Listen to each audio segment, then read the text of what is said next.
Nu skal I høre. Asian dog, som vi kalder den her, den er så simpel, den kan selv børn. Mine egne børn kan lave det her.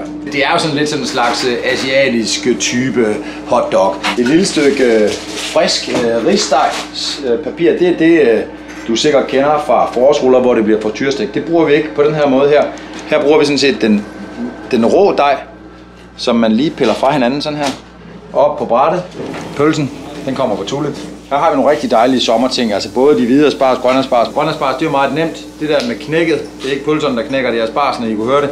De bliver skyllet lige med hovedet nedad, så sørger vi lige for, at al jorden løber ud af dem. Og så bliver de bare smidt på grillen, de er færdige lige om lidt. De hvide asparges, dem tager vi på den her måde, ikke også? Skræller du simpelthen bare det yderste, grove skrald af aspargesen. Det der er vigtigt med den hvide asparges, det er, at du lige husker at tage den nederste centimeter, som er sådan lidt træet og lidt bøvlet af.